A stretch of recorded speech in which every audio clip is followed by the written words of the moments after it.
There is a moment, in the middle of a crowd, when someone decides to become a predator. You never see it happen. You never feel the air change. You never hear the shift. It simply occurs, in the space between one heartbeat and the next, and from that moment forward, someone's life is already over. They just don't know it yet. She didn't know it yet.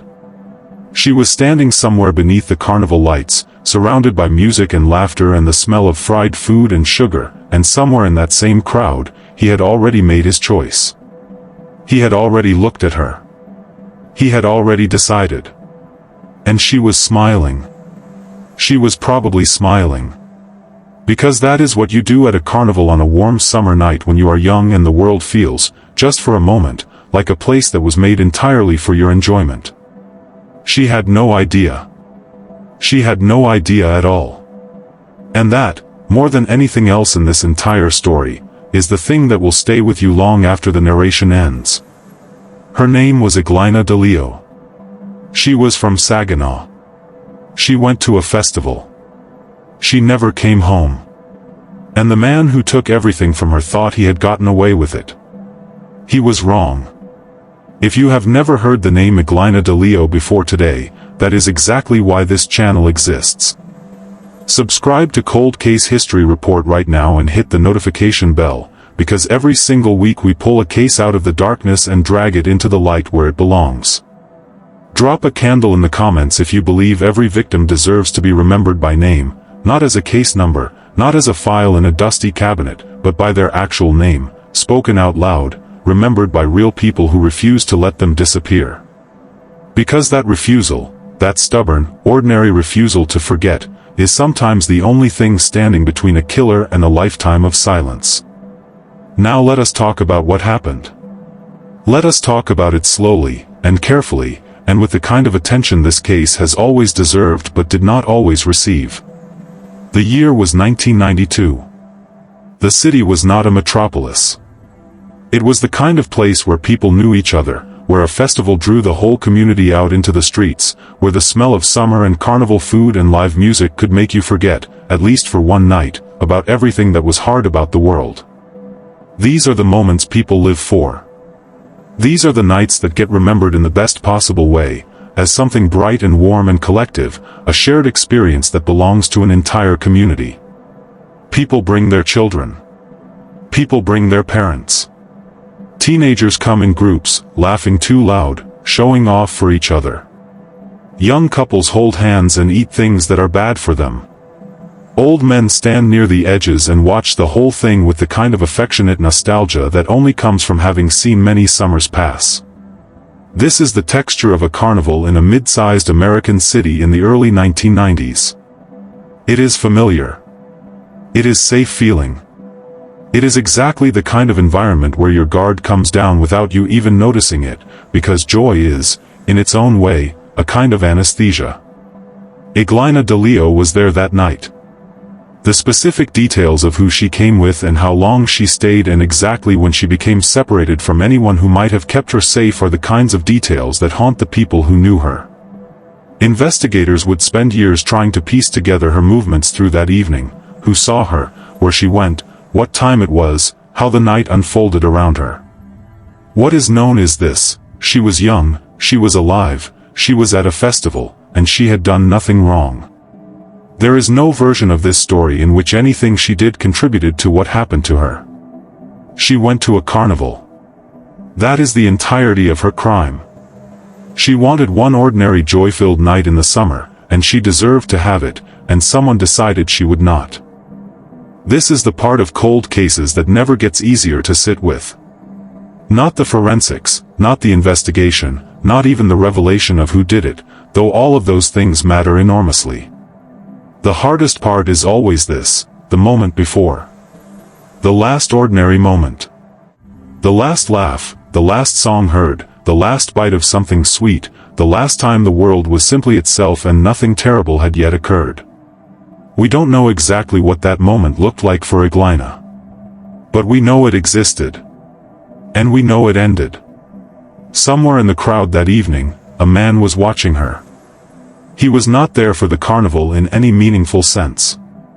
He was not there to ride the rides or eat the food or be part of the community. He was there for a different reason entirely, a reason so cold and so calculated that it defies the very atmosphere of the place where it began. He had chosen her. And when the night began to wind down, when the ride slowed and the music faded and the crowd began to thin, he followed. A carnival ends the way all extraordinary things end, suddenly. One moment it is alive and full and impossible to imagine as anything other than exactly what it is, and then someone turns off the music and the lights begin to go out and the people scatter to their cars and their homes and their warm and ordinary lives, and within an astonishingly short period of time the whole thing is over. The grounds empty with a speed that is almost eerie. All that sound and light and human warmth, gone. What remains is a landscape of parked equipment and empty grass and scattered litter and an enormous, encompassing silence that feels nothing like peace. It was just past 2 o'clock in the morning when a beat cop made his way through the fairgrounds. His name was Officer Morin Watson, and this was a routine patrol, the kind of patrol that gets walked in the early morning hours after a large public event, the kind designed to make sure no one has left anything dangerous behind, to confirm the grounds are clear, to sweep the perimeter. It is methodical work, unglamorous work, the kind of work that most nights yields absolutely nothing of significance. Officer Watson had no reason to expect this night to be any different. He moved through the fairgrounds and into the courtyard of a nearby church. Churches in the middle of the night are peculiar places. The architecture takes on a different quality without daylight or congregation, all stone and shadow and the kind of profound quiet that feels almost weighted. Watson's flashlight swept the darkness in the practiced way of someone doing a job they have done many times before, not hurrying, not anxious, simply working. And then the light found something it was not supposed to find. Behind the statue of St. Andrew, tucked into the deepest shadow of the courtyard, positioned in a way that would have made it nearly invisible without direct light, was a figure on the ground. Motionless. Small. On the ground. Watson moved closer. And what he found behind that statue changed everything about the rest of his career and, one has to imagine, the rest of his life. A young woman. Completely unclothed. No shoes. No jewelry. No identification of any kind. Nothing that could tell him who she was or where she had come from or why she was here in this church courtyard in the middle of the night. She was gone. There was no question about that. But the circumstances of her being there, the deliberateness of how she had been positioned, the completeness with which she had been stripped of every personal item, every identifying marker, told Officer Watson immediately that this was not an accident.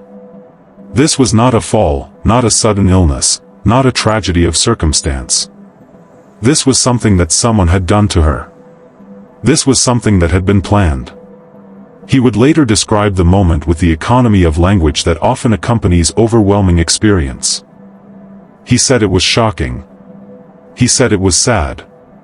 He said that for a young patrolman, it was overwhelming. He did not elaborate beyond that, and he did not need to. 3 words, shocking, sad, overwhelming, contain within them an entire education in what it means to stand over the body of a young woman who should not be there, who should be home or with her family or anywhere in the world other than this shadow behind a stone saint, stripped of everything that made her identifiable, left like she was something to be discarded. Detective Jimmy Lyer responded to the scene alongside Watson.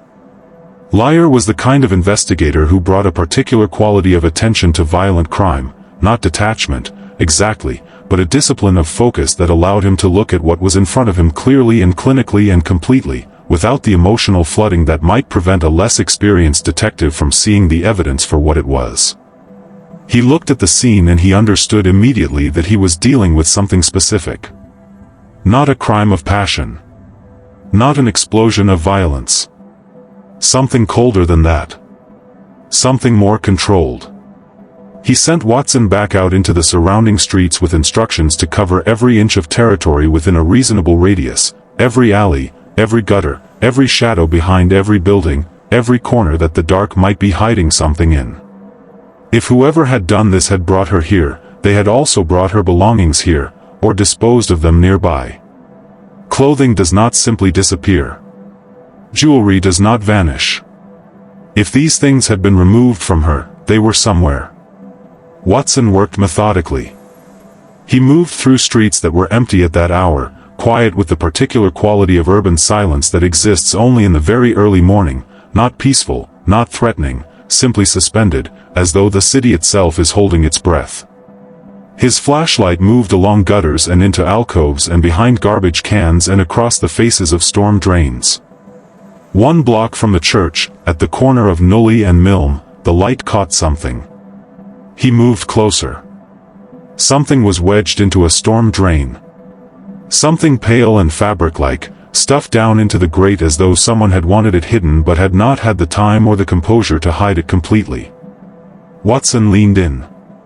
He said later that the beam of his flashlight caught what looked like possibly an article of clothing, stuck in the storm drain, and that as he got closer he recognized it to be a bandana.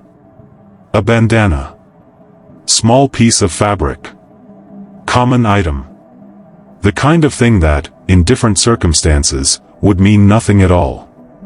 But it was there, 1 block from the church where Iglina Deleó had been left behind the statue of a saint, and when it went to the crime lab, forensic analysis confirmed what everyone already suspected on some level. Human blood.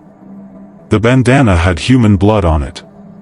And in the year 1992, in the early stages of what forensic science could and could not accomplish, the sample was not large enough to run DNA. The technology existed in principle, was beginning to be understood and applied, but the practical requirements for a workable DNA sample in that era were more demanding than what this particular piece of evidence could provide. The bandana was logged into evidence. It was stored carefully. And it waited. Evidence is patient in a way that people are not. It does not grow discouraged. It does not give up. It simply remains exactly what it is, exactly where it is, until the moment arrives when it can become useful. The bandana waited. Technology, slowly, caught up. But that is getting ahead of the story. The body of the young woman was transported to the medical examiner's office, and in the days that followed she was identified. Her name was Iglina Deleó. She was a young woman from Saginaw. She had attended the festival the previous evening, young, healthy, alive, surrounded by the ordinary noise of a summer night, completely unaware that she was being observed, that she had been selected, that a man in that same crowd had already decided what was going to happen to her. The autopsy produced findings that stopped the detectives cold. She had been strangled first. And then, with what the medical examiner described as surgical precision, stabbed once. A single wound. Perfectly placed. The stab wound severed a major artery in her neck. 1 strangulation. 1 stab wound. That is the entirety of the physical violence. Detective Lyer would return to this point again and again, because he understood what it meant, and what it meant was deeply disturbing. He said it was like everything done to her was for effect. He said there was no peripheral injury anywhere on her body. He said every injury that was done to her was for effect. Think about what that means. In most cases of violent homicide, there is evidence of struggle, defensive wounds on the hands and arms, bruising from impact, injuries that accumulate in the chaos of a confrontation where both parties are moving and struggling and the outcome is uncertain. That chaos leaves marks. It is almost impossible to conceal entirely. But Iglina Deleó had none of that. What she had was precise. 2 acts of violence, both deliberate, both controlled, neither of them the product of a man who had lost himself in rage or fear or panic. Both of them the product of a man who knew exactly what he was doing and did it with the focused efficiency of someone who had thought about this in advance. This was not a man who lost control. This was a man who never lost it. That distinction is critical. It separates crimes of passion, sudden, explosive, driven by overwhelming emotion in a specific moment, from something far more unsettling, premeditated, methodical violence carried out by someone who approaches the act with something that can only be described as professionalism. Someone who had, at minimum, a plan. Someone who may have done this before. Someone who was not going to be deterred by the proximity of other people or the public nature of the location. Someone who was willing to be in a crowd, to select, to follow, to wait, to act, and then to disappear. That is who killed Iglina Deleó. That is the person the detectives were looking for. Investigators began canvassing her world. They spoke to classmates and friends and neighbors and anyone who had any regular contact with her. They mapped her routines, her social connections, her patterns of movement. They were looking for anyone in her life who might have had a reason to harm her, anyone who had expressed interest in her that made people uncomfortable, anyone whose behavior had shifted in the days before or after the festival. This is standard investigative procedure, and it is absolutely necessary, and in this case it produced almost nothing. Nobody could point to a killer. Nobody had a name. Nobody had seen anything that made sense in the context of what had happened to her. Iglina Deleó appeared to be exactly what she was, a young woman who had been killed by a stranger who chose her from a crowd. Stranger homicides are, statistically, among the most difficult crimes to solve. When the killer and the victim have no prior relationship, when there is no history between them, when there are no phone records or text messages or mutual acquaintances or financial entanglements to create a connective thread, investigators are working almost entirely from physical evidence and eyewitness accounts. In 1992, physical evidence was limited and eyewitness accounts were notoriously unreliable. The trail, before it had even properly begun, was threatening to go cold. Then the community started talking. Two women came forward.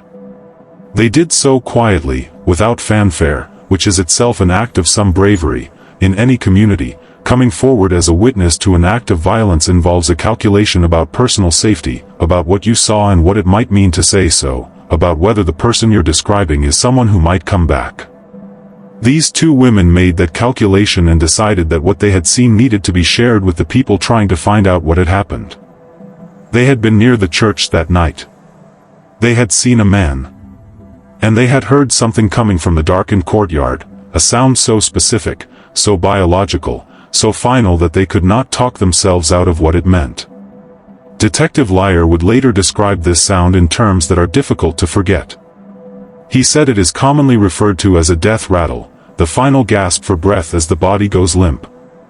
He said he believed that is when the stab wound to the side of her neck occurred. He said the man heard that sound and thought, this person is not done yet.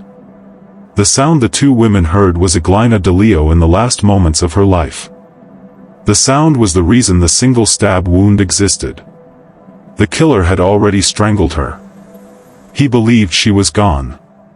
And then he heard that sound, the involuntary physiological gasp of a body at the very edge of death, and he realized she might still be alive. So he stabbed her. Once. Precisely. Deliberately. And then he walked away. The two witnesses had seen him before he disappeared into the darkness. They described him in enough detail to give investigators something to work with. A male Hispanic. Approximately in his 20s. Average build. And a hairstyle, a very specific hairstyle, the kind that is distinctive enough to survive the uncertainty of memory, distinctive enough that both witnesses mentioned it without hesitation. One of the witnesses put it plainly. She said it was like the hairstyle the actor Steven Seagal used to wear, hair pulled back tight on the sides, into a ponytail. Slicked back, controlled, precise. The kind of hairstyle that was identifiable. The kind that, once seen and associated with a violent act, would lodge itself into memory with remarkable clarity. Detective Liar took the description and worked with it. A composite sketch was developed, based on the witnesses' accounts, constructed with the careful back and forth that composite sketch work requires, tested against memory and refined until both women were as satisfied as they could be that what they were looking at was consistent with what they had seen. The sketch was released to local media. If you are still watching at this point, drop a comment with the words "I am still here." Because what is about to happen next is the moment this case turns, and I want to know who is truly following this story. Drop those words in the comments section right now and then stay with me, because the best part, the part where this predator's own choices became the evidence against him, is exactly what comes next. The morning after the composite sketch was published, the phones began ringing. They did not stop.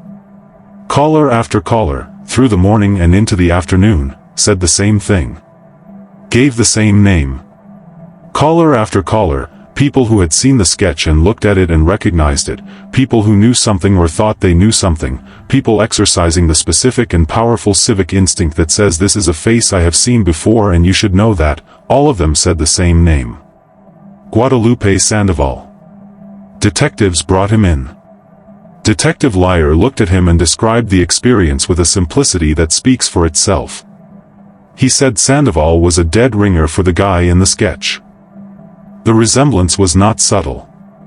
It was not the kind of thing where investigators squinted and tried to convince themselves that the bone structure matched if you looked at it a certain way. It was the immediate, instinctive recognition that the face you drew and the face in front of you belonged to the same person. Multiple callers had arrived at this conclusion independently. The detectives arrived at it themselves. The sketch had done its job. But then the detectives noticed something else. Sandoval's hair had been cut. Recently cut. Cut so recently that the clippings were still resting on his collar, small and dark against the fabric, as though he had been in a hurry, as though he had not had the time or the presence of mind to brush himself off before presenting himself to the world. Fresh cut hair on a collar is a small detail. It is exactly the kind of small detail that gets missed. It is exactly the kind of small detail that Detective Liar, a man who had looked at this crime scene and understood immediately that the perpetrator was methodical and deliberate and careful, was never going to miss. They asked Sandoval about the hair. He hesitated. And then he told them the truth, perhaps because he was sitting across from detectives who had already identified him from a sketch, perhaps because the game was already over and some part of him knew it, perhaps because the truth was so physically obvious, it was right there on his collar, that there was no point in denying it. He had cut off the ponytail that morning. The same distinctive, slicked back, pulled back ponytail that two eyewitnesses had described in detail. The same specific style that had been rendered into a composite sketch and broadcast across the city. The same hairstyle that, as it turned out, was so recognizable, so immediately and specifically associated with him in the minds of the people who knew him, that the moment the sketch appeared on television the phone started ringing. He had seen himself in that sketch. He had understood what it meant. And he had tried to change the one feature that was most distinctive, most identifying, most likely to be the thing that connected the drawing on the screen to the man in the mirror. He had tried to erase the evidence that was sitting on his own head. He had rushed to cut off the ponytail, and in his rush he had not even fully cleaned up afterward, and the clippings were right there on his collar when he sat down across from the detectives. He had tried to change his face before they could put it in a file. He was too late. This is the nature of guilt when it finally runs out of room to move. It makes decisions that seem logical in the moment, a haircut as camouflage, a change in appearance as a form of erasure, and those decisions, made in panic and haste, become the very thing that confirms what investigators already suspected. Sandoval had looked at that sketch and recognized himself, and in trying to not be the man in the sketch, he became the man the detectives were looking for. The ponytail he cut off that morning was, in its own way, a confession. Now let us talk about what this case represents beyond the facts of one terrible night in 1992. Because there is more here than a crime and an arrest. There is an entire landscape of human behavior and investigative persistence and community action and the slow, imperfect, sometimes extraordinary machinery of justice that deserves to be understood. Start with Iglina Deleó herself. She was a young woman from Saginaw, and in the decades since her death, her name has not always been spoken as often as it should have been. Cold cases develop their own strange geography, some become nationally known, referenced in textbooks and documentaries and true crime podcasts that reach millions of people, while others remain local, known only to the community that lived through them and the investigators who work them and the families who carry the loss. The size of the story, the breadth of the coverage, the number of times a name gets said, None of that has anything to do with the weight of the loss or the value of the life.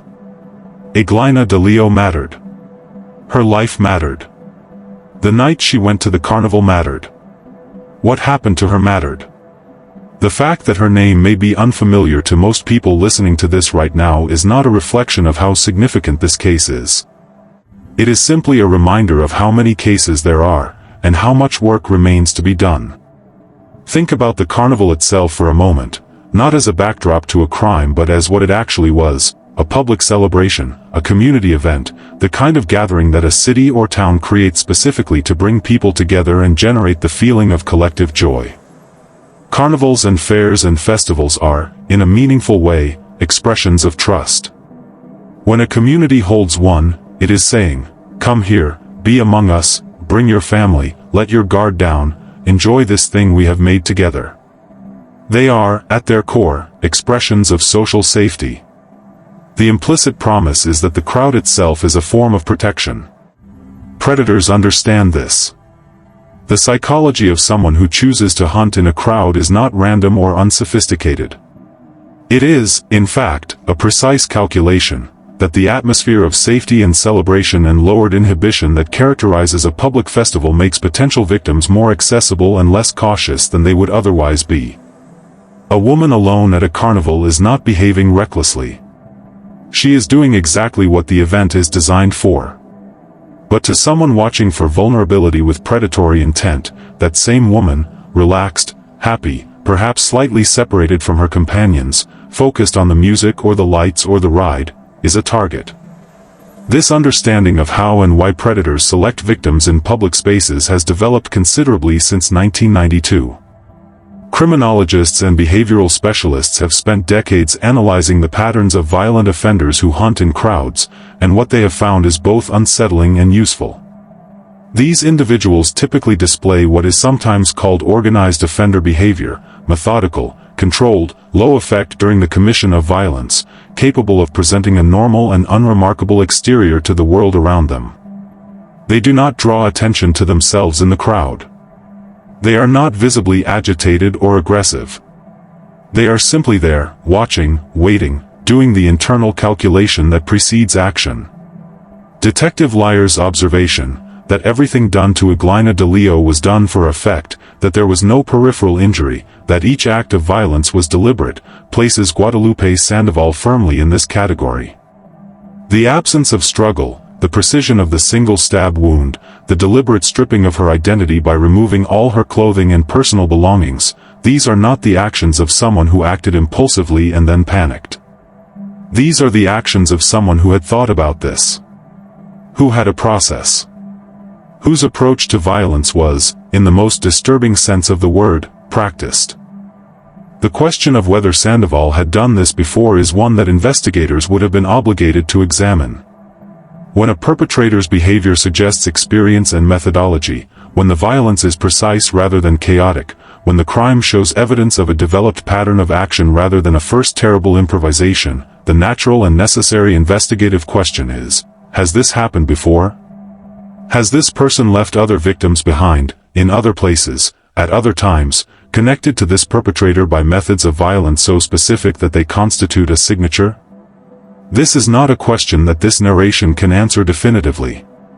What it can say is this: the behavioral profile evidenced by this crime is consistent with someone for whom this was not a new experience.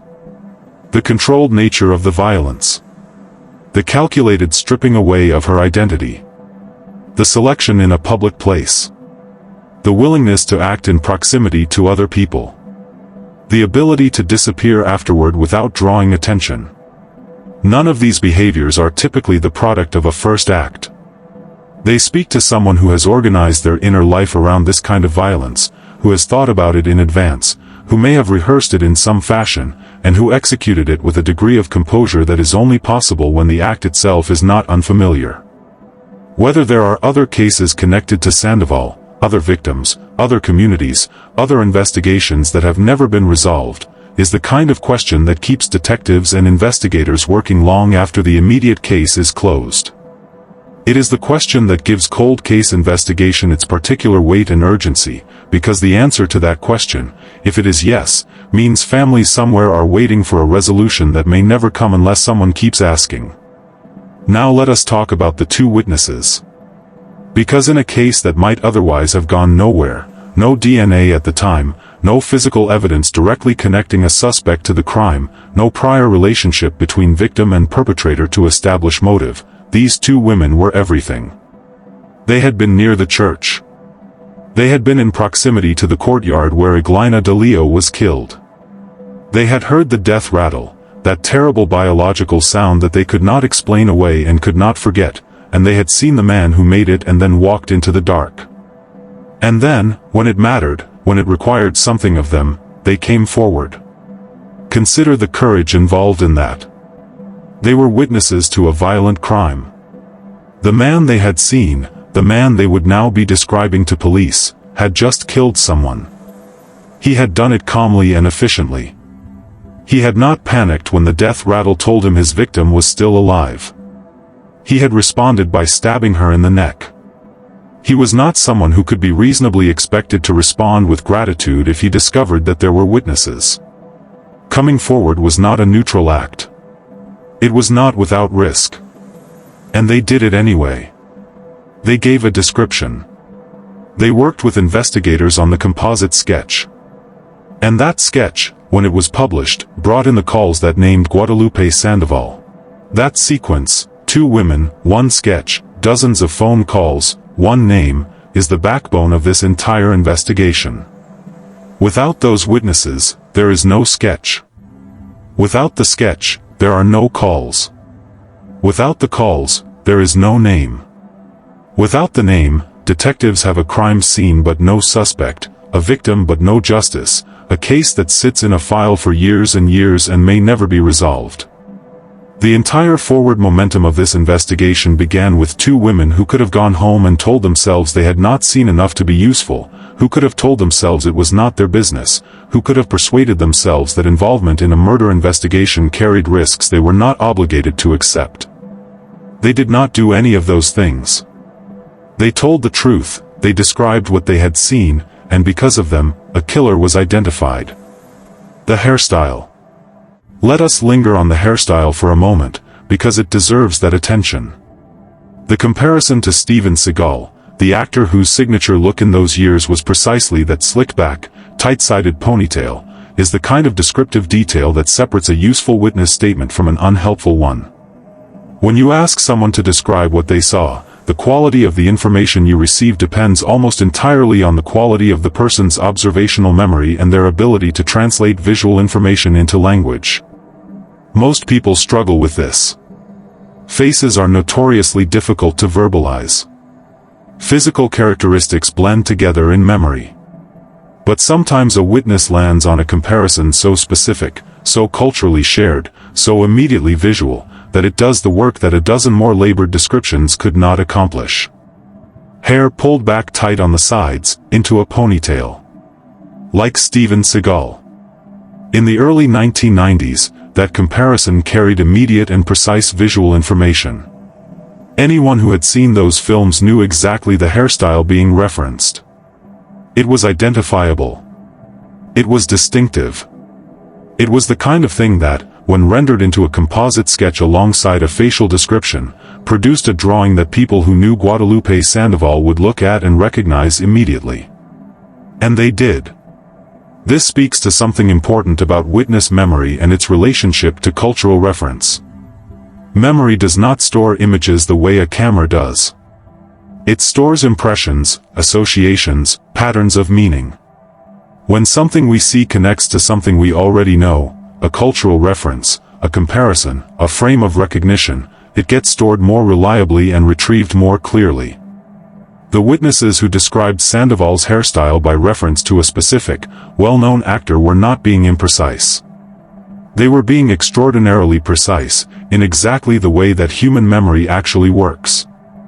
When the sketch was published and the phone started ringing, what was happening was the community completing an investigative circuit that no amount of official police work could have completed alone. Law enforcement, for all its resources and expertise, cannot know everything and everyone in a community. They cannot be inside every home, every conversation, every relationship. But a community knows its own members. A community recognizes a face. A community, when given the opportunity and the mechanism, can produce the name that investigators need. The sketch was that mechanism. The phone calls were the community saying, "We know who this is. We see him. We are telling you." This is, in miniature, the argument for public engagement in cold case investigations, for the publication of composites and evidence and appeals for information, for the kind of community involvement in criminal investigations that can feel uncomfortable to law enforcement institutions trained toward proprietary control of case information. The case of Iglina Deleó is an almost perfect illustration of why transparency works. The sketch was published. The community responded. The community had the answer. And then Sandoval cut his hair. There is something almost philosophically rich about that decision. He saw the sketch and recognized himself, which means he knew what he had done and was aware that it had been witnessed. He knew there were people who could describe him. He understood that the drawing on the screen was a problem for him.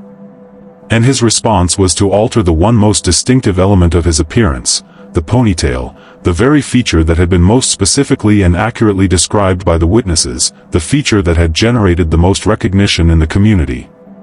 From a purely rational perspective, within the constraints of a desperate and panicked situation, this seems like a reasonable move. Change the most distinctive thing. Reduce the resemblance to the sketch. Create a version of yourself that is harder to connect to the drawing.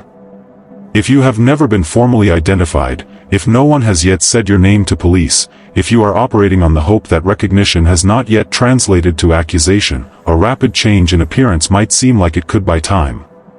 What he did not account for was the speed of community identification. By the time he cut that ponytail, his name had already been said. The callers had already called. The investigators already had a name to bring in.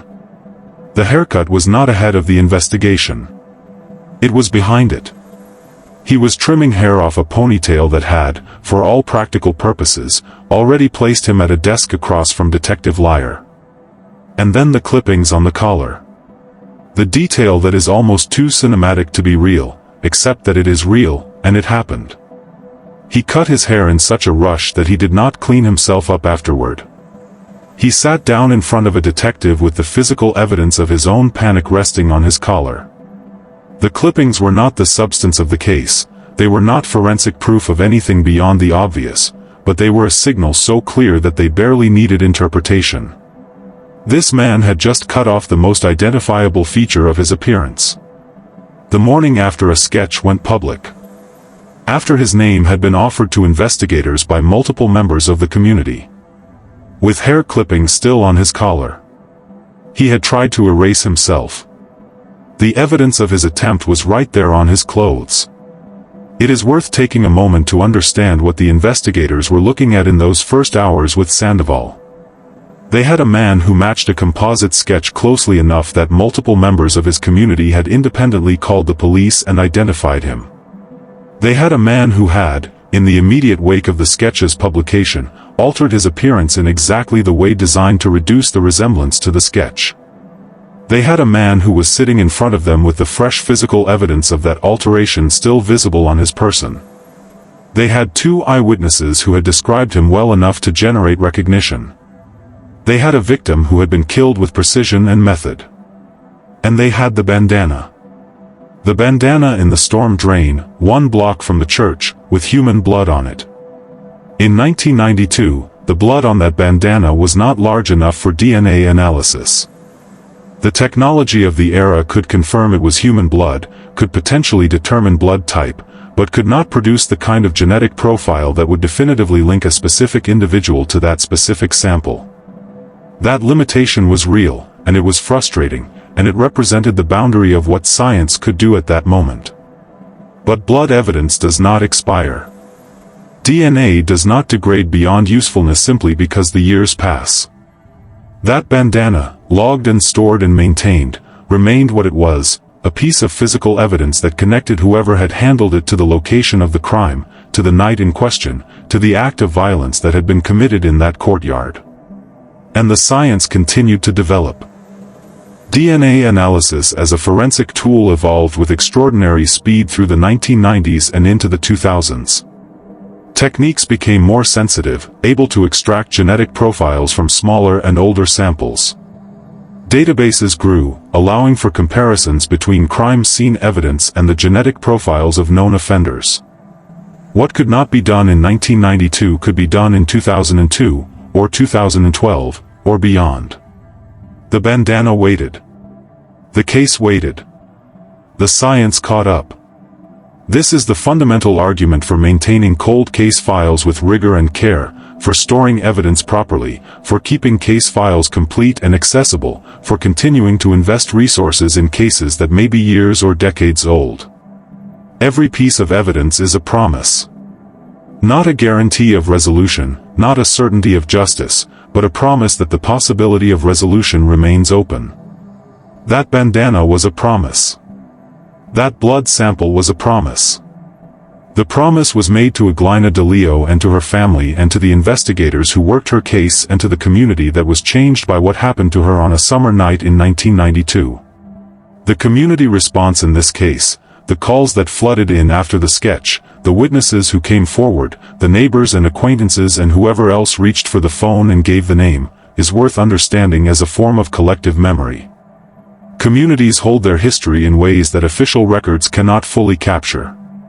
They remember faces and names and associations and patterns of behavior in a distributed, informal, resilient way that persists through years and decades.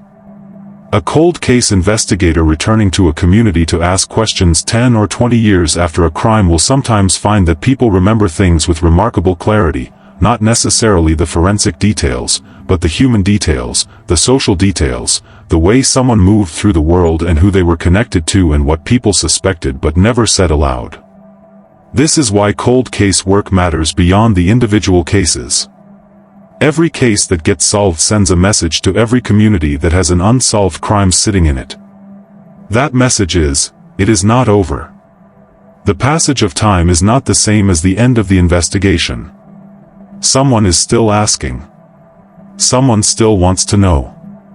And if you have something to say, if you saw something, if you know something, if your conscience has been carrying something for years, there is still a place for that information to go.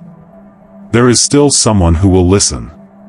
Iglina Deleó went to the carnival for the same reason anyone does. She wanted to move through a crowd full of light and music and the kind of anonymous happiness that a public celebration generates. She wanted to be young and alive and part of something. She wanted one night that was nothing more complicated than a good time. This is not a remarkable desire. It is the most ordinary and human of desires. It is the desire that anyone reading or listening to this has felt, standing in a crowd at a festival or a concert or a fair, surrounded by strangers who feel, in that moment, like neighbors. She deserved to go home. She deserved to walk away from that carnival with tired feet and good memories and all the small pleasures of a night well spent.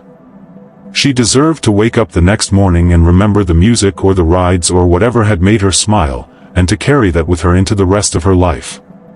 She was robbed of all of that. She was robbed of every single ordinary thing that comes after a summer night at a carnival, by a man who chose her in a crowd and followed her into the dark. A beat cop with a flashlight found her behind a statue of a saint.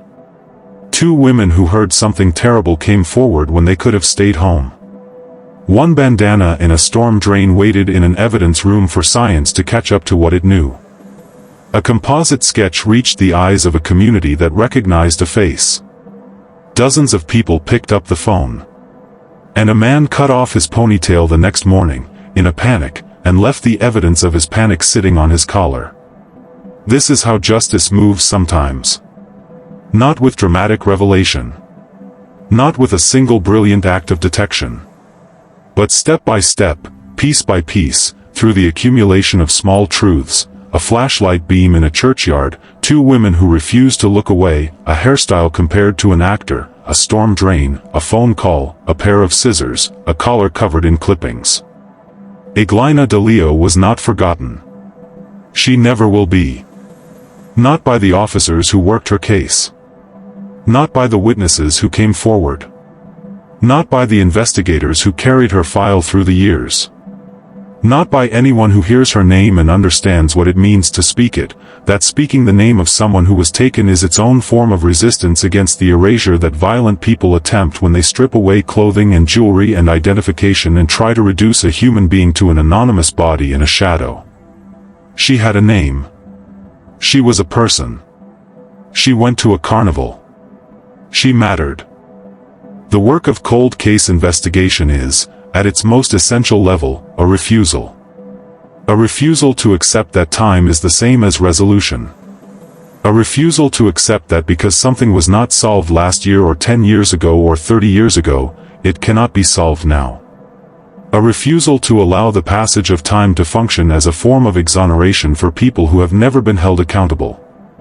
Cold case investigators are people who have decided, professionally and in many cases personally, that the statute of limitations on justice is much longer than the statute of limitations on criminal charges. They are people who believe that the obligation to a victim does not expire. That belief is what keeps files open. That belief is what keeps evidence stored properly in climate-controlled rooms in evidence facilities around the country, waiting for the science or the witness or the phone call or the confession that will finally make it useful. That belief is what causes investigators to return to cases years after the trail seemed cold, to knock on doors that were knocked on a decade ago, to ask questions that were asked before, because the answers might be different now. People move. Relationships change. Alliances dissolve. The person who would not talk in 1992 might talk in 2002, or 2012. The technology that could not process a blood sample in 1992 might process it 20 years later. The connection between one case and another that was not visible in the original investigation might become visible when the whole picture is larger. Every case that gets solved is an argument for continuing. Every case like this one, where a bandana and two witnesses and a composite sketch and a haircut combine to bring a predator into accountability, is a proof of concept for the entire enterprise of cold case investigation. It demonstrates that the accumulation of small evidence over time is not futile. It demonstrates that community involvement is not peripheral but essential. It demonstrates that the investment of ongoing attention and care and rigor into unresolved cases is not sentimental or naive but practical and necessary. For every family waiting for a resolution that has not come yet, every mother, every father, every sibling, every friend who has spent years carrying the specific and terrible weight of a violent loss that has never been fully explained or accounted for, the work of cold case investigation is not an abstraction. It is everything.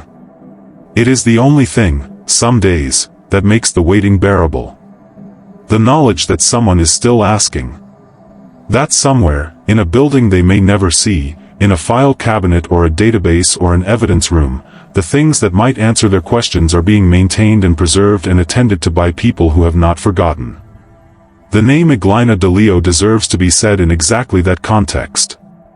She deserves to be remembered not only as the victim of a terrible crime but as the reason investigators kept working, kept asking, kept the file open and the evidence stored and the investigation alive through years when it might have been easier to close the case and move on. She is the reason the witnesses came forward. She is the reason the sketch was made. She is the reason the phones rang. She is the reason Detective Liar noticed the hair clippings on the collar. Every step of this investigation was, in some fundamental sense, Iglina Deleó asserting her own existence through the people who refused to let her disappear. That refusal is not unique to this case. It is the animating principle of cold case investigation everywhere. It is the reason this channel exists. It is the reason you are here right now, listening to the name of a young woman you may not have heard before today. Say it. Iglina Deleó. Remember it. Tell someone. Because the next case we cover, the next name we speak out loud on this channel, might be the one that finally reaches the right set of ears. Might be the one that prompts the call that has not yet been made. Might be the one that gives a family an answer they have been waiting years to receive. Every story told is a door opened. Every name spoken is a refusal to let the dark have the final word. She went to the carnival. She never came home. But she was not forgotten, and she never will be. If this case stayed with you, and it should, because that is exactly how change happens, then do something with that feeling right now. Subscribe to Cold Case History Report so you never miss a story. Like this video and share it with someone who believes that justice does not have an expiration date. And leave a comment below with the name of a case you want us to cover next, because the next story we tell might be the one that finally breaks something open. It might be the name that reaches the right person at the right moment. It might be the call that gets made. It might be the answer that a family has been waiting 30 years to hear. We will be here. Case by case, name by name, story by story, pulling them out of the dark and holding them up to the light where they belong. See you on the next one.